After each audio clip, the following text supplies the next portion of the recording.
Alors, est-ce que Bruxelles influence le monde? Aujourd'hui, je vous ai invité que des étoiles montantes, des talents bruxellois. Il y a premièrement Thousand, un artiste que vous connaissez déjà. Il y a Glody, qui est producteur et beatmaker. Il a aussi récemment reçu son premier disque d'or. Et enfin, on a Benin, qui est stand-upper, qui opère dans le milieu de l'humour et qui a eu l'occasion notamment de prester à Kusheka Festival et qui preste souvent en France et à Montréal.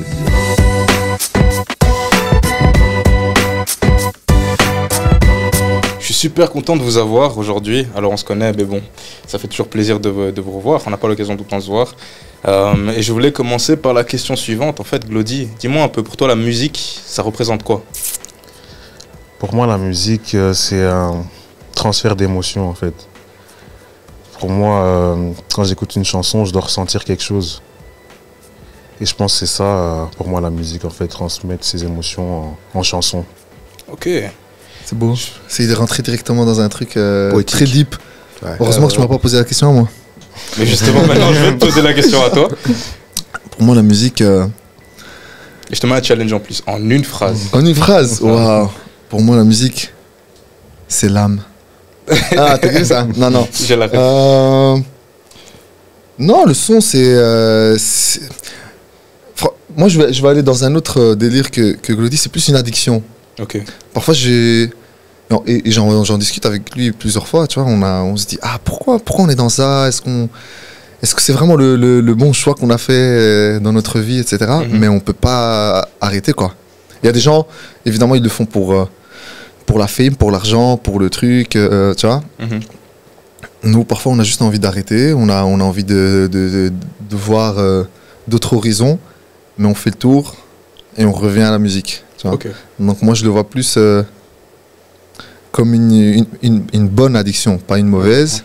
Ça fait partie de nous, on se réveille, on écoute de la musique, on critique la musique qu'on est en train d'écouter, on dit « Ah, moi, je l'aurais fait comme ça, tu vois. Ouais. Donc moi, c'est plutôt... Une bonne addiction, comme le sport. En c'est fait, ça, finalement. ouais. Okay. Elle est longue, sa phrase, hein. C'est vrai qu'elle est longue, mais ça commençait pas, c'est une addiction. Et du coup, toi, Benin, parce que justement, donc là, on a des profils plutôt tournés musique. Toi, c'est plus la comédie. Qu'est-ce que... voilà. Pour moi, la musique... Mais quelle musique c'est, raconte-les. Non, pour moi, le stand-up, les blagues, les vannes, pour moi, c'est de la philosophie. De la philosophie? Ouais. Comment ça? C'est clairement ça, c'est transmettre des idées.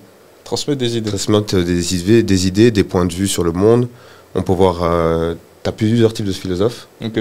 T'as une situation, mais tu vas voir plusieurs décryptages différents de la situation. Mais c'est hyper intéressant ce que tu dis. Donc, par le rire, finalement, tu ouvres les perspectives des gens. Bien sûr. Ok. Et tu leur permets de réfléchir à... Bien sûr. Il va se passer un événement aujourd'hui. Là, il y a le 49.3 en France, par exemple. Tout le monde est en train de faire... la guerre. Tout le monde a son opinion sur ce qui se passe actuellement en France, etc. Mais selon ton statut social, selon d'où tu viens, selon ce que tu vis, ben, tu vas avoir un avis différent et donc ton humour va être différent par rapport à la situation. Et c'est vrai que j'ai beaucoup vu ça dans tes stand-up, c'est que tu prends des situations finalement entre de l'actualité et tu réagis dessus, tu fais des blagues dessus. Ouais. Et donc vraiment tu prends l'actu, c'est ton inspiration. L'actu révèle qui je suis. Qui je suis, comment dire, je vois une actualité et ce qu'elle va me faire ressentir, ça va connoter avec ce que j'ai vécu, d'où je viens, qui je suis, quelle est ma situation sociale, financière, amoureuse et autres. Et tout ça va faire que mes blagues vont sortir de cette façon-là. Ok. Je pense que c'est ça. Ok. Et justement, ça m'avait interpellé. Toi, tu as parlé d'addiction. Et donc, comme toute addiction, ça s'intègre un peu dans ta routine, dans ton quotidien. Et je me demandais, quand ça a commencé, tu vois, ce quotidien, quel a été le déclic pour tu t'es dit, ok, je veux faire de la musique. Waouh. Je pense que c'était la première fois au studio. Ok. La première fois au studio, tu es là avec tes potes. Moi j'avais un groupe, à l'époque j'étais en 6e secondaire. C'était vraiment pour rigoler. Moi je chantais en classe. Et un jour ils me disent, ouais voilà, on est dans une ASBL, il y a un studio, entre guillemets. C'était un micro, un petit coin, etc. Viens chanter les refrains. Et une fois que tu le fais pour la première fois et tu vois le regard des gens, tu te dis, j'aime bien, ils aiment bien, il y a moyen d'approfondir l'idée. tu retravailles la chanson, tu retravailles ton texte, la mélo, l'autotune, et tu te dis, ah, ok, moi j'arrive à faire ça, ça ressemble un peu à ce que j'écoute. Viens, je fais ma deuxième, et après tu te trouves avec 3 albums. Ouais. Comme ça, tu clignes des yeux, tu vois, tu dis merde, ok d'accord, c'était sérieux. Mais avant ça, moi j'ai jamais pensé. Moi je voulais faire du foot à la base, Okay. puis après je voulais être acteur, puis je voulais être youtubeur, tu vois, je voulais faire, tu vois, c'était à la mode avant les TikTok, etc. YouTube, faire Mr. des V, podcasts, tout ça. Mister V, tout ça, tu vois. Et après, toi, t'écoutes une chanson. En fait, comme je dis, t'écoutes, tu critiques, tu dis, ah, moi, je l'aurais fait comme ça, j'aurais peut-être changé ce truc. T'arrives au studio, tu le fais vraiment, tu dis, ah, ok. Là, je peux vraiment me chercher un blaze, sortir ça. Tout est accessible. Donc, ça rend l'idée encore plus simple, entre guillemets. Tu dis, mais je peux le faire tout seul. J'ai des amis qui font des prods, il y a moyen de distribuer ça. Ok. Et, mais en t'entendant, justement, il y a une vraie démarche entrepreneuriale aussi un peu dans la musique. Tu vois, tu ouvres ta voix et tu y vas. Et en plus, bah, du coup, en soi, tu vois, moi je trouve qu'en écoutant justement tes sons, il y a une véritable démarche artistique. Tu vois, c'est pas juste tu fais la musique comme les autres, c'est genre quand je t'écoute, il y a l'empreinte Thousand, tu vois. Et justement, comment tu t'es découvert cette démarche artistique? Comment tu t'es dit, ok, là, ça c'est moi. Comment tu te vois dans ta musique? C'est profond. J'aime beaucoup. Là, toi, tu vas finir sur TikTok avant nous. Tu vas vraiment finir sur TikTok avant nous. Je pense c'est comme avec lui et le stand-up, ça fait partie de toi. Okay. Tu vois, c'est juste tu réagis à telle ou telle prod ou telle mélodie.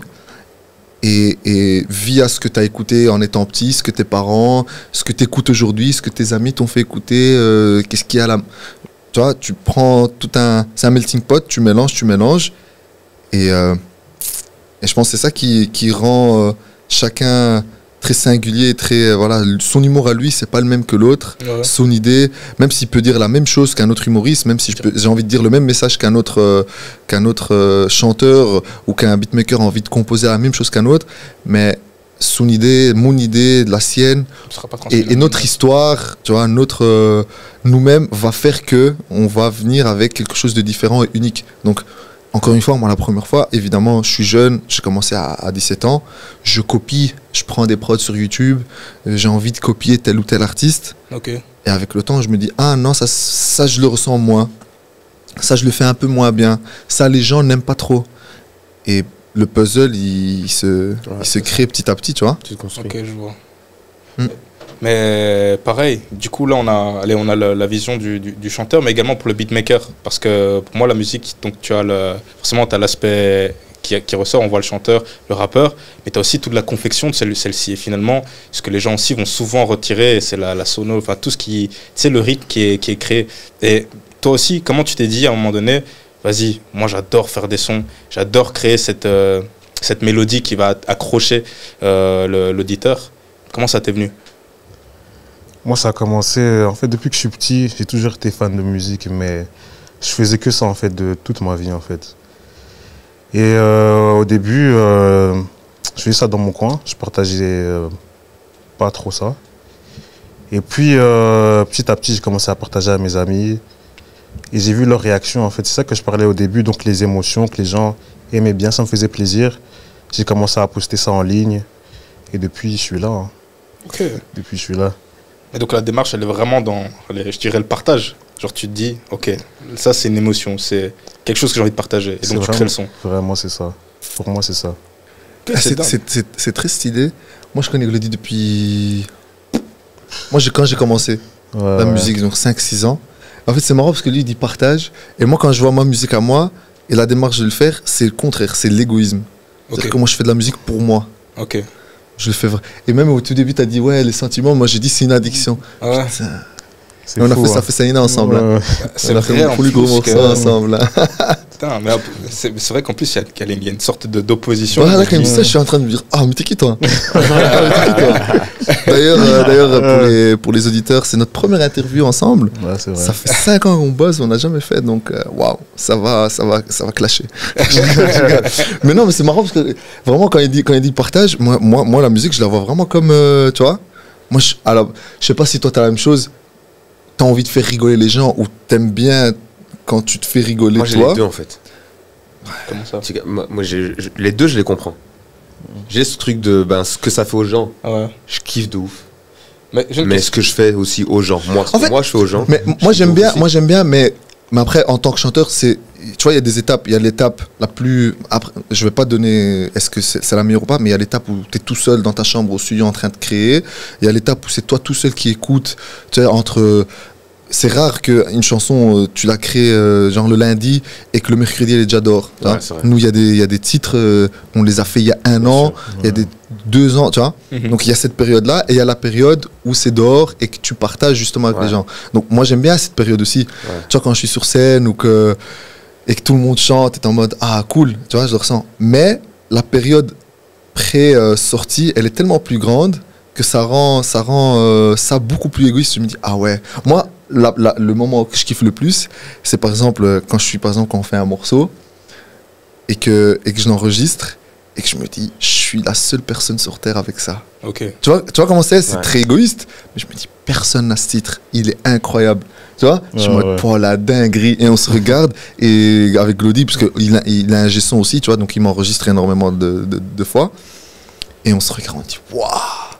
Tu vois ce Banger. petit moment, mais après évidemment quand ça sort et que je vois, mais tu vois comme je t'ai dit, parfois ça peut prendre 1 an, 2 ans pour qu'un titre y sorte. Ça t'est déjà arrivé d'oublier que t'avais enregistré un titre? Ouais, Ouais. ouais. Ok. Bah, full de fois. Ok. Ouais, mais en fait, surtout quand on est productif, parfois on fait des demi-sons ou des maquettes, et beaucoup plus tard, ah, tu te rappelles pas de ce Ouais, truc, il est sur Mhm. WhatsApp, tu vois, tu dis, ah ouais, on a fait ce truc. Ah, allez, viens, on le retravaille. Donc, je trouve que c'est. Et je pense que toi aussi, tu as ça, hein, si tu écris quelque chose et tu as envie de préparer un spectacle, tu passes tellement de temps tout seul à le préparer que ce point de vue égoïste Ouais. de ok, peut-être que ça va jamais sortir, mais si moi j'ai profité de ce moment, donc si moi j'ai kiffé cette chanson, cette création, nanana, je suis content. Ok. Donc c'est pour ça que je le vois, tu vois, c'est pas encore une fois négatif comme égoïsme, mais moi j'ai kiffé. Et en fait, une fois que ça sort, ça c'est personnel. Putain, Hussein, c'est incroyable ce que t'as fait. Merci. Je m'en fous. Oh, Hussein, j'aime pas. Merci, mais je m'en fous. Ça va rien changer au fait que moi, pendant 1 an, ou pendant la création avec le compo, ou pendant l'enregistrement, j'ai kiffé ma race. Tu vois. Ok. Donc, c'est pour ça que je le vois. C'est vrai que C'est un peu. ton Je bébé, suis sûr, ouais. je suis sûr, il a déjà oublié qu'il avait fait un son à lui.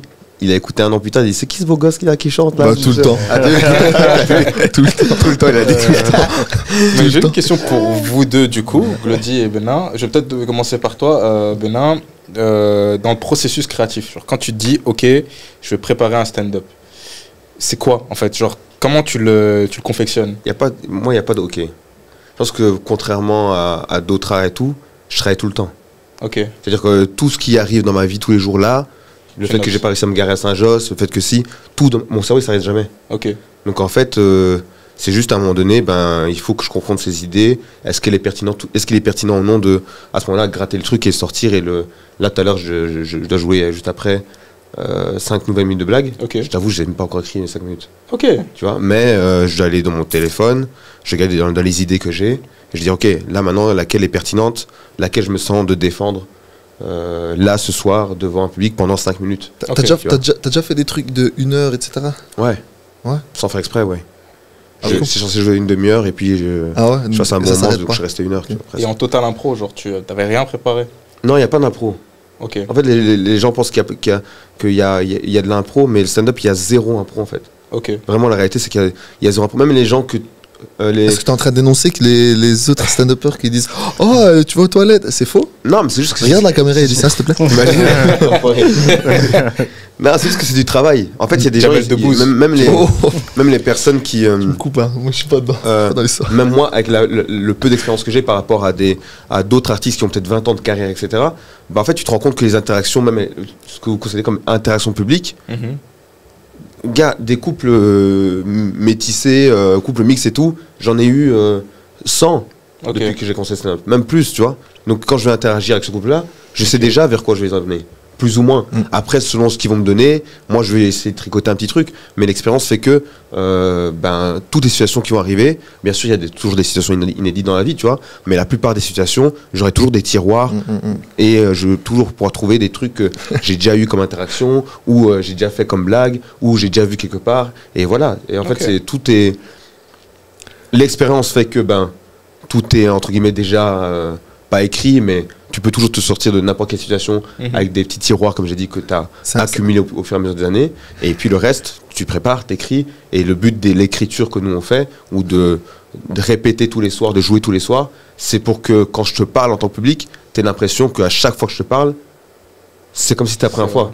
Ok, Mais frérot, c'est pas la première fois. tu recrées Moi, l'expérience. mon but à moi, mon travail à moi, c'est de te faire croire que l'histoire que je te raconte tous les soirs, c'est la première fois que je la raconte. Ok, C'est ça mon taf.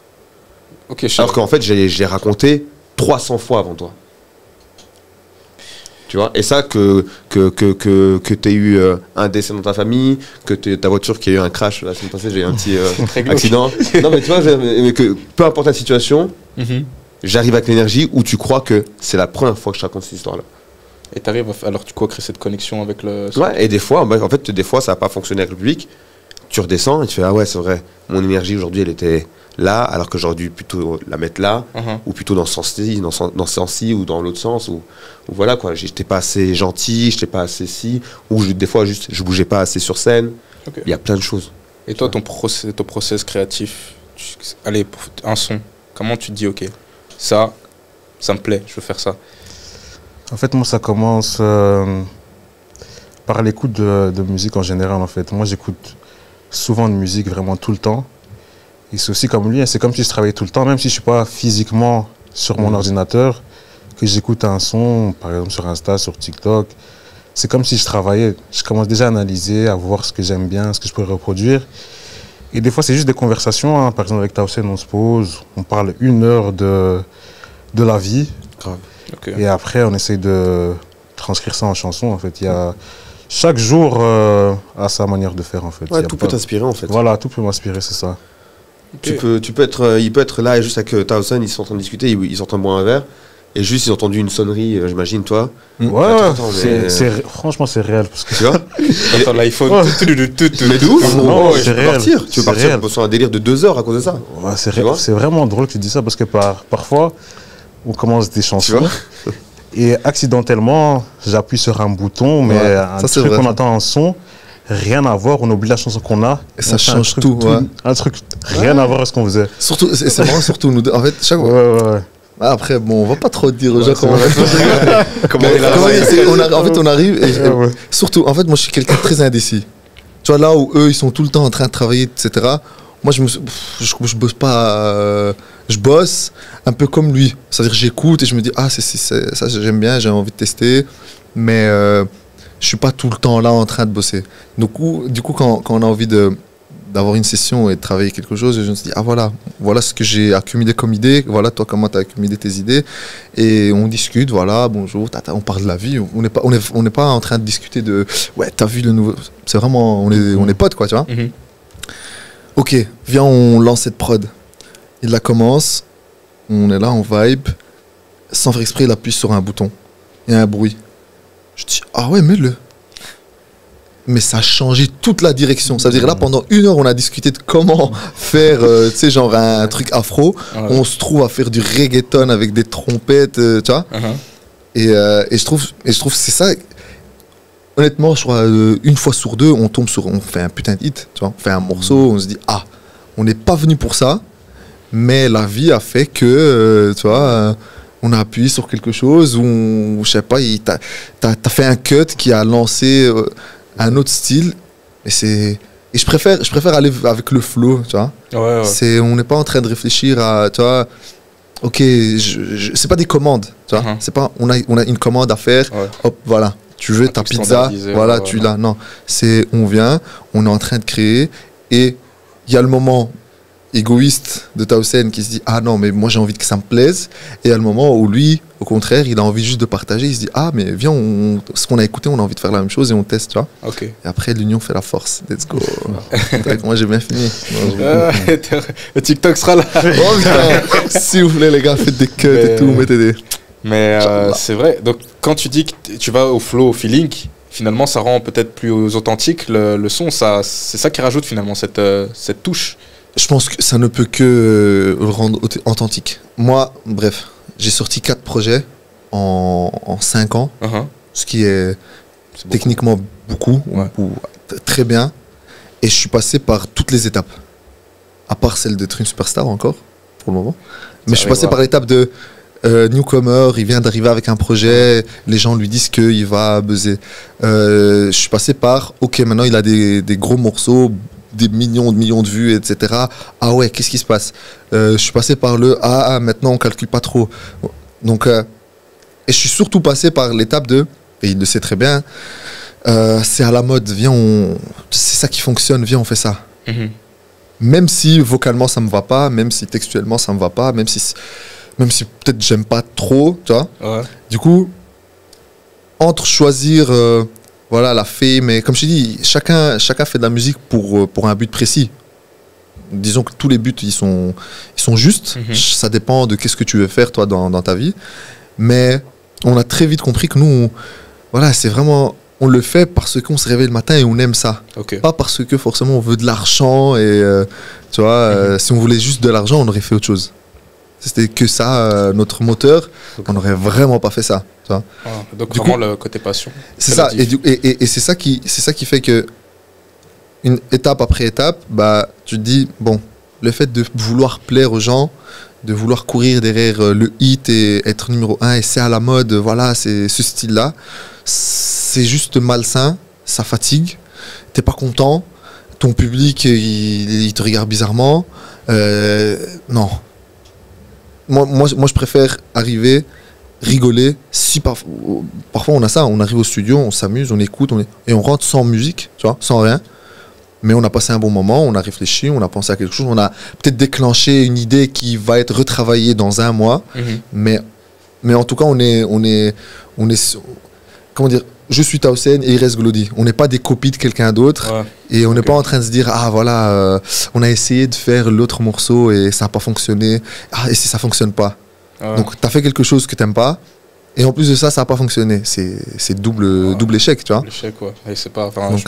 Et vraiment, je pense pas que ni la musique, ni le stand-up, ni quelconque autre art, c'est pas comme finalement une trend TikTok. Non. Vois, où tu testes, ça passe, ça casse, non.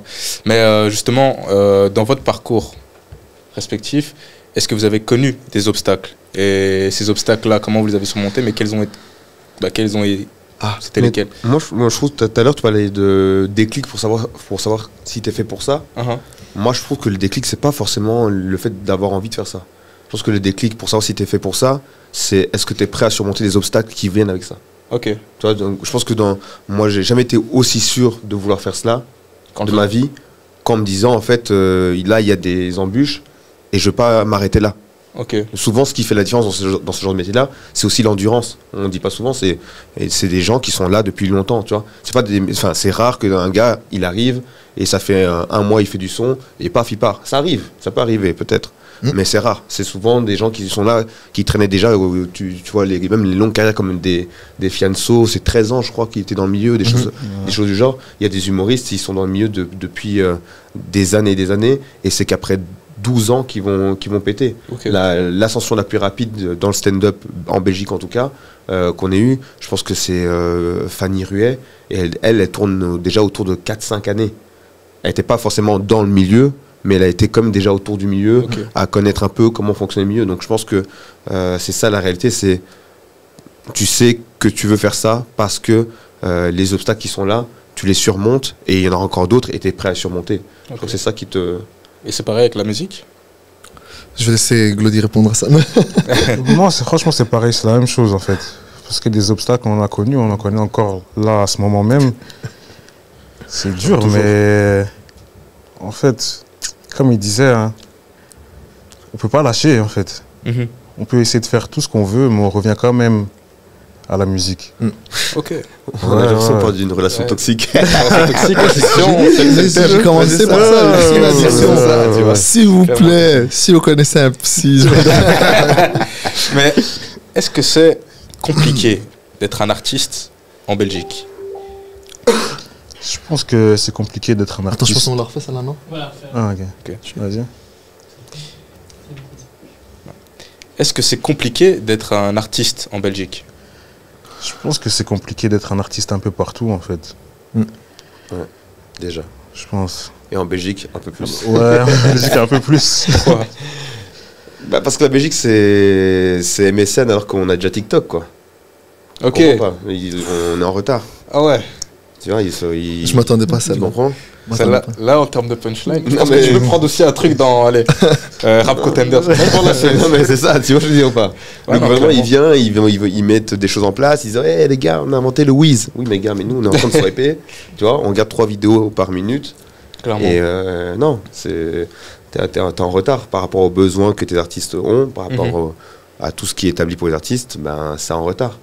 Au point que je sais que la majorité des, en tout cas en humoristes, la majorité des humoristes aujourd'hui, et qui ont fait des grandes salles pourtant, qui ont fait des festivals comme Montreux et autres, ils sont pas forcément en statut artiste, ils sont plutôt, d'ailleurs, plutôt en tant qu'indépendants, quoi. Ok, d'accord. On va choisir souvent la voie du statut indépendant et toutes les complexités qu'il y a avec, Ok. parce que ça reste quand même moins compliqué Quel que la statut politique d'artiste? belge et Ok. par rapport aux artistes, quoi. Donc D'accord. je pense que c'est ça la réalité aussi. Le statut d'artiste en Belgique, en vrai, il est pas. Ben, je sais que je m'étais informé un peu récemment, etc., mais c'est pas un statut d'artiste. Ouais. C'est Un on est des chômage, chômeurs hein. en fait. Ouais, c'est ça. Ok. Parce que ça n'existe pas vraiment en Tu comprends? Belgique. Tu es soit salarié, soit indépendant en Ouais. vrai. Ok. C'est ça en fait. Et derrière ça, est-ce que vous ne dites pas que finalement, en fait, la Belgique ne se rend pas compte de l'importance aussi de la culture, de la valoriser finalement cette culture? Parce que là, c'est expérience perso, je me suis toujours interrogé sur le fait qu'on a quand même on a quand même quelques Belges qui ont vraiment permis à la Belgique finalement de rayonner en dehors de nos frontières. Et en fait, c'est limite alors il y a quelques-uns, il y a des exceptions forcément qui eux passent plus en radio, etc. et qui sont qui sont peut-être plus mis en avant, mais en grande majorité, j'ai vraiment l'impression qu'on en parle peu, pourtant ils rayonnent à l'étranger. Et vraiment, lorsqu'il y a un énorme succès, je prends Hamza dernièrement, on le fait passer au JT. Mais c'est vraiment après, finalement, on arrive après la pluie, tu vois, genre Hamza, il est connu depuis longtemps, il fait rayonner la Belgique depuis un certain temps quand même. Et donc, je sais pas, vous ressentez pas ça? Si. Mais après, moi, je m'y connais pas trop dans le domaine, tu vois, stand-up, humour, cinéma, etc. Mais en fait, on va en parler. Parlons-en. C'est vrai que, tu vois, il y a... Moi, le premier, je suis passé par cette étape en tant qu'artiste de... Mais pourquoi est-ce qu'il faut aller en France? Moi, je suis signé en France. Je travaille qu'en France. À part la créa, etc., avec les gens d'ici. Mais on se dit, mais comment ça se fait qu'il y a plus de budget là-bas? Et du coup, que tous les artistes, voilà, tu vois, les Hamza, etc., tout le monde est signé en France, tu vois. Angèle, Stromae, blablabla. Comment ça se fait qu'on a besoin d'être validé là-bas avant d'être ici, tu vois? Moi, je suis passé par, comme je disais là tantôt, je suis passé par plusieurs étapes, des hauts et des bas, et dont la partie de, ouais, mais les gens, ils s'y mettent pas. Ouais. C'est compliqué, personne, nanana. Et en fait, ça, je pense que c'était le chemin le plus simple, celui de... Mais Bruxelles n'aide pas, ouais, ils donnent pas de la force. Et en fait, je voulais juste un peu mieux comprendre, juste le parallèle entre, en tant que francophone, parce que voilà, et on va en parler, voilà, je parlais en tant que francophone, avec la France, et de le rendre très simple. Ils sont 50 millions, on est 10. 5 millions si on enlève les néerlandophones. On retire déjà les néerlandophones. On est 5. Tu vois, on part du principe où, et je reste que dans la musique, tu vois, et après, toi, tu peux nous dire, si on part du principe où il y a les mêmes styles musicaux, ok? En France, la musique numéro 1 dans les charts, dans les radios, etc., c'est le hip-hop, c'est l'urbain. En Belgique, c'est l'électro. Ok. C'est Ça pas- tu as changé les perspectives. C'est l'électro. Tu vois, c'est Tomorrowland. Hein? Tomorrowland. Voilà. C'est un des plus gros festivals du monde. Ouais. Et il est ici. Ça explique. Du coup, on est déjà sur l'électro face à l'hip-hop. Donc, on va partir que sur l'hip-hop. Sur 5 millions de personnes, 5 millions de potentiels auditeurs, supposons que toi, tu fais du R&B. Ok, on va diviser ça, on va juste diviser par 5. Ça te laisse 1 million de personnes qui sont potentiels auditeurs de l'R&B. Là-bas, on est à 50 millions. Si tu divises par 5, vous êtes déjà à 10. Ouais. Supposons que t'es gaze, tu pues la merde, t'es nul à chier, tu vois, et que ta promo elle est nulle, et que t'as pas d'équipe, sur les 1 million, si on divise aussi par 10, t'as 100 000 auditeurs. Là-bas, t'as déjà 1 million d'auditeurs. Tu vois. Du coup, rien que le fait d'être en Belgique ou en France, on n'a même pas commencé à parler de mentalité ou quoi, c'est déjà handicapant. Ouais. Tu vois. Et pour moi, il y a la deuxième étape, celle de... Et je suis convaincu de ça. La Belgique, depuis, en tout cas pour notre génération, on va pas parler des plus jeunes maintenant, parce qu'il y a les TikTok, il y a plein de gens un peu plus connus, etc. Mais nous, on n'a pas grandi avec des superstars. Là où en France, voilà, la Fashion Week, le foot, Zidane, les rappeurs qui viennent, etc. Nous, personnellement, avant Stromae, je connaissais pas de big superstars musicales, tu vois, avant l'arrivée des Diables Rouges, qui eux ils ont unifié vraiment, tu vois, avec c'est la Coupe du Monde au Brésil, tu vois, c'était ça a uni le nord et le sud et Bruxelles, tout le monde. Ah ok, les Diables, on est là, c'est nous la Belgique. Après Stromae, l'arrivée des 5 fantastiques, tu vois, les Damso, Hamza, Kaba, Jean-Jas, Romeo Elvis, tu vois, qui eux aussi ont commencé. Ah ok, d'accord. Donc il y a des artistes là-bas, alors que nous savons qu'il y en a eu depuis des années. Mais nous, on n'a pas grandi dans cette idée de starification, de cette idée de yes, je suis belge, je porte le maillot belge. On avait, je sais pas, on avait quoi, on avait Joma, je sais pas, on avait quoi comme, tu vois, avant qu'Adidas arrive, tu vois. Et donc c'est pour moi, en tout cas, c'est normal parce que du coup, tu te dis ouais, ah, t'essaies de faire de la musique, toi? Tu crois vraiment? Ah, et quand tu essaies de le faire, ah, t'es parti en France, tu vois. Et si ça fonctionne et si ça pète, nous on se dit ah ouais, ok, d'accord, ils doivent d'abord ressucer les Français parce que ça a buzzé là-bas. Alors que moi je pense que c'est juste, c'est pas notre faute. Et je le vois encore plus et ça confirme, en tout cas ma pensée, avec les petits maintenant. Tu vois, parce que eux maintenant, il y a beaucoup de TikTokers belges qui font le buzz. Il y a du coup les Damso, les Hamza, les Angèle, les Stromae qui ont vraiment leur place aujourd'hui, c'est des superstars. Et il y a une nouvelle génération qui, eux, du coup, ils ont vu les De Bruyne, ils ont vu les Lukaku, ils ont vu les artistes un peu partout, et ils comprennent beaucoup mieux, ah, mais lui, il est connu, tu vois. Et ils partent pas du mauvais pied, et de la même réflexion. Que tu peux pas l'être, quoi. Non, ils disent qu'ils c'est ça, ils disent, ok, ouais, moi, je suis belge, tu vois. Et nous, en fait, on l'a jamais dit à l'époque, tu vois. C'est venu beaucoup plus tard. Du coup, l'idée de se dire ouais, mais la Belgique n'aide pas, et en fait évidemment je pense les institutions, les idées, je pense que ça vient, du coup ils viennent plus tard. Les gens qui essaient de, mais même par exemple cette interview, ce podcast, tu vois, ça fait partie de nous qui essayons du coup brique par brique, tu vois, préparer le terrain pour du coup les petits là qui sont, tu vois, parce que nous avant ils n'y croyaient pas, nous on n'a pas grandi avec, et les petits là ils se disent ok, on peut le faire, tu vois. Donc c'est à nous de, voilà, moi je connais plein de gens, ça lance des labels, moi je vais ouvrir mon label, les autres ils veulent préparer leurs médias, tu vois, il y a l'État essaye aussi, tu vois, d'aider à gauche à droite, mais j'accepte le fait que on est un peu le brouillon, tu vois, ou les tentatives qui peuvent une fois être ratées, une fois réussies, parce que avant les gens ils y croyaient pas. Et maintenant que dans le secteur du cinéma, dans le secteur de la musique, du sport, les gens commencent à devenir connus et commencent à avoir un impact sur la jeunesse, c'est là où les gens ils disent ok, bon, on a assez rigolé, maintenant c'est à nous de faire. Et je le vois, il y a beaucoup plus de budget dans la musique, il y a beaucoup plus d'infrastructures, petit à petit. Après, à toi de me dire... Non, moi je suis d'accord sur plein de choses, tu vois. Je pense qu'il y a... Ça match à plein d'endroits, tu vois. Déjà, je retiens une chose, c'est qu'il a dit que tu peux être rappeur français et faire 1 million et être gaze. Ça, j'ai retenu. C'est vrai. Il a dit c'est vrai. Mais non, mais c'est ça que je disais, sur le truc de MSN TikTok, c'est ça aussi, tu vois, c'est de dire, en fait, on est en retard, tu vois, par rapport autant que le milieu a mis à se développer en France, ben nous, en fait, on est au début de ce phénomène-là. On regarde un phénomène, quand on regarde la France, on regarde dans le futur déjà. Tu comprends, ouais. Et même moi, je regarde avec le stand-up, quand je pars à Montréal la semaine prochaine, mais c'est pas pour rien que je vais à Montréal pour jouer pendant un mois, c'est parce que je veux m'entraîner un peu plus avec des gens qui ont une expérience de 35 ans de stand-up, tu vois. Okay. Et ici, en Belgique, moi, je suis à ma 5e année, mais le stand-up en Belgique, réellement, ça fait même, franchement, ça fait même pas 5 ans que le stand-up, il est aussi mouvementé. Ça fait même pas 2 ans que le stand-up, tu peux jouer tous les soirs. Ouais. Ce qu'en France, ils font depuis des années. Et donc, effectivement, comme tu as dit, il y a des starifications aussi, où tu as des Thomas Njigel qui ont déjà existé, plein de choses, plein d'autres artistes comme ça, où... ça, il faut le dire aussi, c'est que quand ils disaient on n'arrivait pas à se représenter la Belgique, dans le sens où on n'arrivait pas à s'identifier à la Belgique, à appartenir à la Belgique en tant qu'artiste, etc., bah, c'est parce que moi, en tant que noir, j'ai jamais vu de noir à la télévision belge.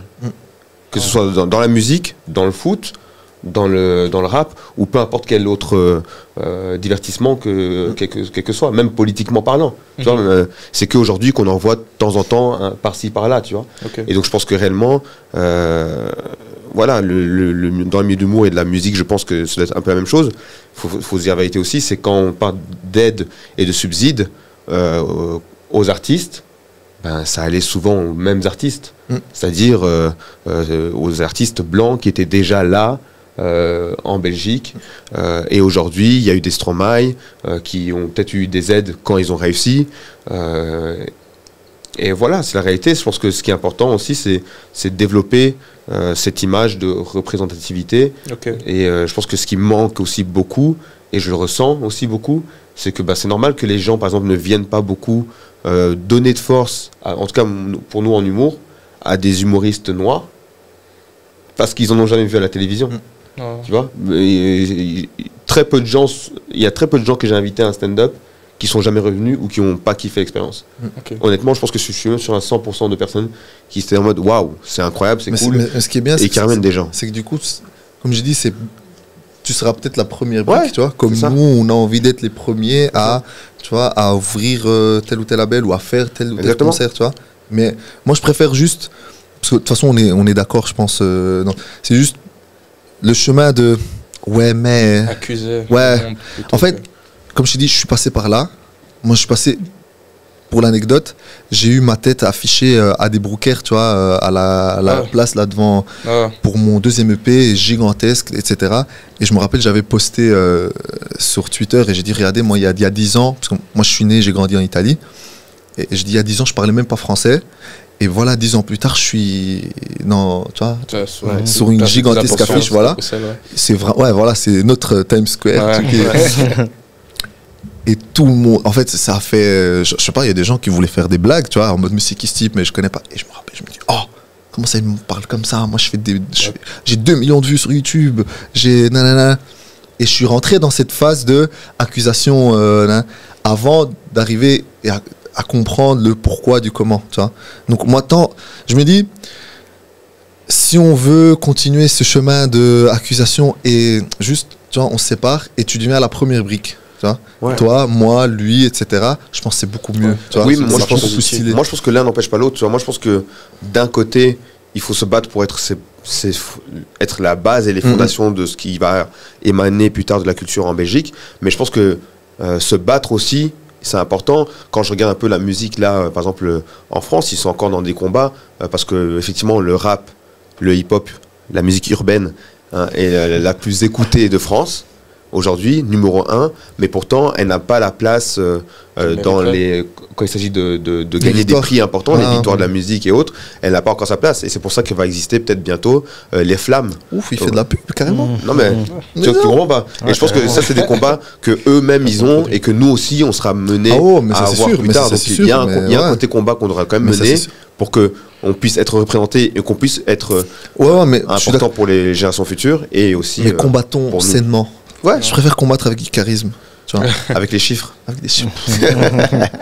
Les chiffres sont très bonnes, 500 000 auditeurs sur...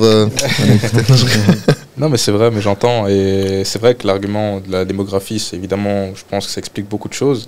Je pense aussi qu'il il faut être dans une démarche positive, tout en gardant à l'esprit qu'il faut aller être clairvoyant par rapport au système qui est et qui est peut-être pas assez adapté ou pas assez à l'heure, disons, pour répondre finalement à ce que les citoyens font. Parce que je pense que les talents, on les a, quel que soit le domaine dans les arts. Et donc, du coup, justement, il faut aussi, les institutions qui arrivent à keep up avec ce qu'il y a, et même dans des endroits de référence comme nos voisins. Et on a aussi des personnes qui sont pas forcément des artistes. Big up à Arnaud qui est là. Voilà, il y a des gens aussi qui sont chauds dans la paperasse, dans les trucs, dans les idées. Donc c'est pas forcément que il y a tout. Tu vois, et je pense que c'est le moment maintenant. En tout cas, nous, voilà, la première brique. Tu sens un truc générationnel là maintenant. C'est sûr et certain.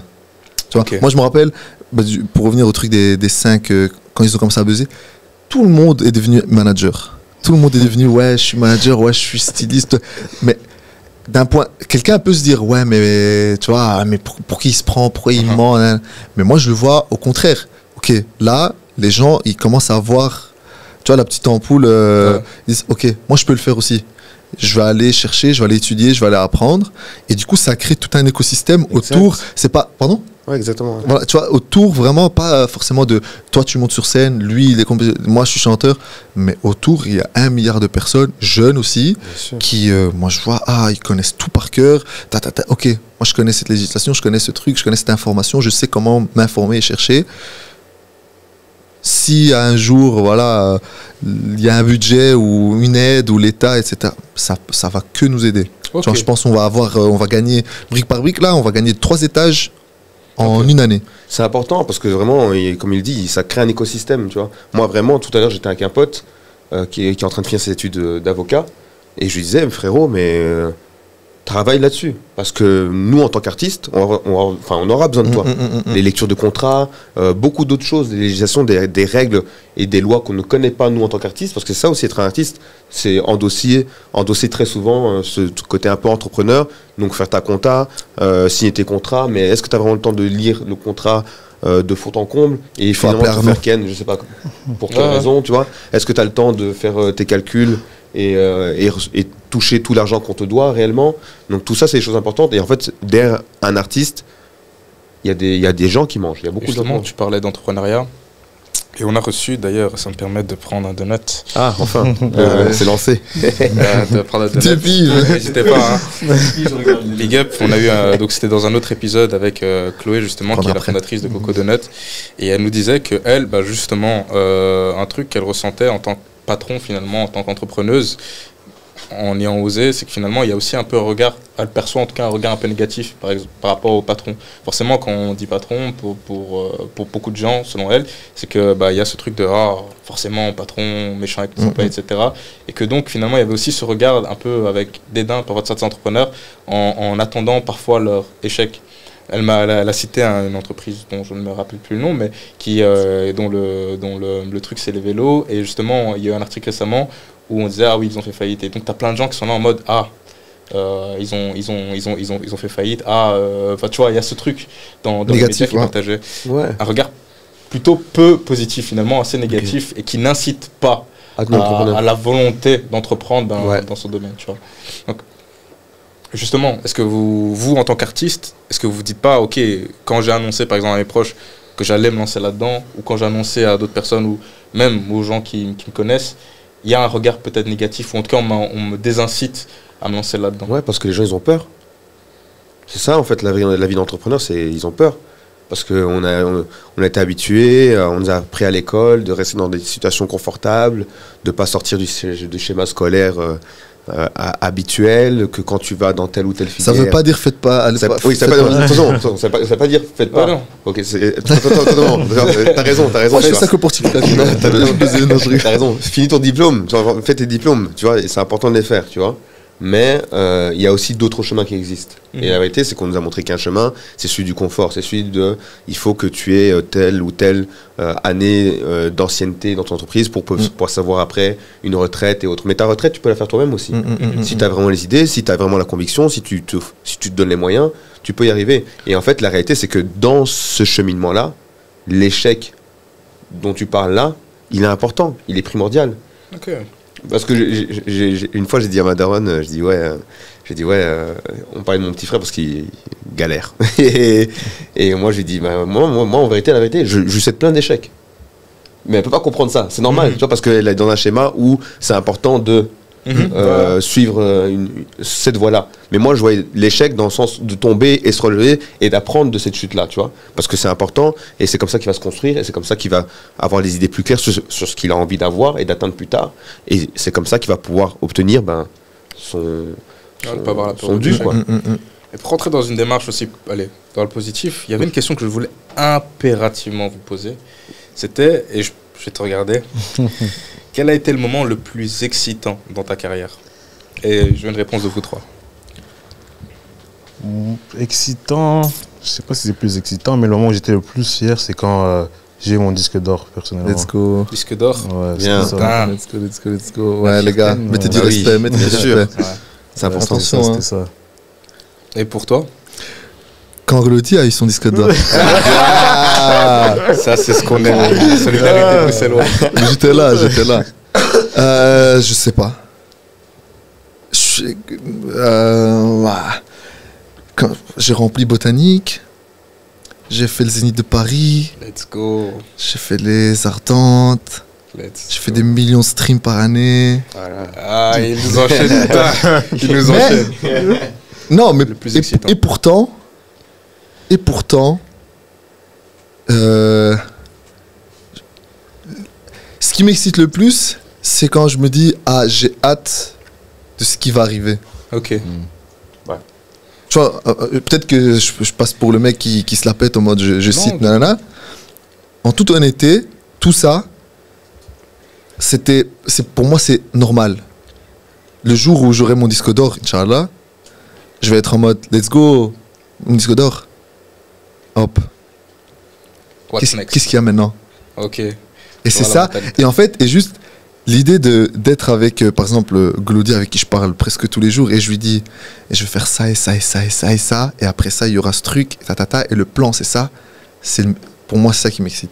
Ok. Tu kiffes C'est vraiment le process. C'est me aussi. dire, voilà ce qu'on va préparer, et je vais tout faire pour atteindre cet objectif-là, et après celui-là, tac, après j'aurai ce fit, et après je vais faire ça. Ok. Tu vois. L'aventure. Donc, après, peut-être c'est bizarre, j'ai déjà eu des remarques d'amis proches qui me disent ouais, mais frère, tu sais que tu viens de remplir 300 personnes et t'as pas l'air très content. Je dis ouais, je suis très content. Mais qu'est-ce qu'il y a après? Ouais. Ok. Tu vois. Et c'est ça que moi je trouve encore plus cool. Et toi? Tu veux dire en dehors d'être ici? Ah, Ouais, c'est vrai, c'est le moment le plus culminant de ma carrière, c'est ça. Non, moi je pense que j'en ai deux, tu vois, c'est le Kusheka, Ok. la première édition. C'était un déclic un peu aussi dans ma carrière et tout, et dans mon parcours, parce que j'ai vu une communauté afro qui s'est manifestée à un événement pour eux, Mhm. par eux, et ça a fait un Gros déclic. big up. Vraiment, c'était aux vraiment un déclic important. Ah. Je pense que c'est un déclic important dans T'as cartonné aussi, Voilà. j'ai vu les vidéos. C'était Merci, vraiment c'était bien. plaisir. Et je suis plus fort maintenant. C'est vrai, c'est ça qu'il Ah, faut c'est dire. vrai, c'est vrai, on C'est ça qu'il progresse, faut. tu vois. Et quelques mois plus tard, j'ai rencontré Fari Oh, à Montréal. ok. Et donc, je joue juste avant lui. Et lui, il passe après moi. Donc, j'ai la chance parce que ça fait qu'il il m'a vu que je passe avant lui. Et je cartonne. Alors que 2 jours avant, je t'ai passé aussi avant lui, 2 jours avant lui. 2 jours avant, je suis passé aussi avant lui. J'avais bidé sa mère, mais il était passé avant moi, Ok. plutôt. Et donc, du coup, il m'a pas vu. Ok. Mais il m'a vu au bon moment, au moment où j'étais vraiment sur, tu vois, dans le prêt. Et après, quand je suis parti manger un peu dans Montréal, que je suis ressorti, il s'est arrêté en voiture et il a pris le temps de discuter avec moi et me dire vraiment, franchement, le passage que tu as fait, bien, tu vois. Et donc être adoubé un peu, pas adoubé, mais en tout cas, avoir une validation de quelqu'un que tu regardes et que tu admires. Ça fait toujours plaisir. Ça fait plaisir parce que tu te dis, ok, ton travail, il va dans le bon sens, vas-y, continue, pousse le truc. Donc ça m'a motivé. Ces 2 trucs-là m'ont vraiment motivé à encore Aller plus loin. et attendre plus du futur, comme il disait, tu vois. Les gars, j'ai une dernière question. Et on va finir sur cette C'est déjà question-là. fini, on vient de commencer. T'as vu commencer, mais le Je suis un peu plaisir. chaud, là. Moi, il faut pas m'inviter à des trucs comme ça. Moi, je parle, j'ai rien d'autre à faire. Moi, je Mais j'ai une question qui va peut-être conclure en fait finalement cette entrevue. Est-ce que pour vous, Bruxelles, ou alors qu'est-ce que ça vous évoque plutôt? Bruxelles influence le monde. Possible? Pas possible? Je pense que oui. Ça arrive. Je pense qu'on influence déjà pas mal. Hein. Juste ouais. Niveau musique, hein, comme on a pu citer Stromae, c'est un des plus grands vendeurs de la musique française. Damso aussi, Hamza aussi, Angèle aussi. Tausen aussi, Inch'Allah. Ouais, voilà. On le sait. Ouais, je pense aussi. Je pense que ouais. Hein. Bah, totalement. Je pense que ouais. Mais ça fait 1 ou 2 ans que les gens ils font cette blague. C'est Bruxelles is the new Toronto. Donc ça va arriver finalement. donc c'est en train d'arriver. C'est juste que les gens ils dorment un peu. Ok. Mais un jour tu vas te réveiller, petite tarte derrière la nuque. Tu vas dire ah ok d'accord. Hein donc C'est réel, hein. Je pense que Bruxelles. En fait, juste Bruxelles doit croire en. Enfin, la Belgique, Bruxelles doit croire en lui-même, en fait. La vérité, pour avoir vu dans mon milieu les humoristes de Montréal, de Paris, de France, d'Afrique, Bruxelles a une sauce différente. Ok, on va cuisiner tout ça. Bah, merci à vous. oh c'était une belle conclusion ça. Alors, merci à vous d'être venu. C'était vraiment cool et vraiment sympa comme épisode. J'en ai retiré en tout cas à titre personnel énormément. Alors que je vous connais déjà depuis des années. Mais j'en apprends davantage à chaque fois. Et donc vraiment, merci à vous. Est-ce que tu vas influencer le monde dans 1 an? On coupe sur ça. Alors la culture. Voilà. Selon moi, c'est quelque chose qui est en Belgique un peu trop pris à la légère. Et pourtant, c'est sous-estimer l'importance finalement, même politique de celle-ci. Cette erreur, eh bien, elle n'est pas commise par un ensemble de puissances qui, eux, ont bien intégré l'importance d'un software efficace, notamment par le levier de leur production culturelle. En effet, on peut citer Hollywood, les séries turques ou encore les mangas. Toutes ces productions participent au rayonnement culturel de leur pays, participent à la diffusion de leur vision du monde ainsi que leurs valeurs dans d'autres pays, inspirant ceux-ci finalement à s'en inspirer, à adhérer à cette nouvelle vision du monde, ou parfois même dans l'extrême à venir participer à cette société qui les fait tant rêver. Pourtant, je reste persuadé qu'en Belgique, eh bien, nous n'avons pas de quoi rougir en termes de culture. Les talents, les spécificités et l'imaginaire, eh bien, nous les avons. Durant le Covid, le gouvernement ne considérait pas la culture comme un secteur essentiel. Eh bien, il se trompe. Elle est essentielle et je dirais même stratégique. N'oublions pas qu'en 2050, le français sera potentiellement une des 3 premières langues du monde selon l'OIF. Par ce levier, la Belgique pourrait promouvoir sa production culturelle et ses visions du monde en harmonie avec celles des autres. Nul besoin d'être uniquement fasciné par les rappeurs US, par la littérature nippone, par le Nollywood nigérian ou la comédie française, qui sont tous très bien. Demain, nous avons et nous allons vous proposer du belge. Parce qu'être belge, eh bien, c'est bien aussi, et il nous appartient eh bien, de le faire savoir, même en dehors de compétitions comme la Coupe du Monde. Alors, est-ce que Bruxelles influencera le monde demain? Je le crois. Du moins, relevons le défi.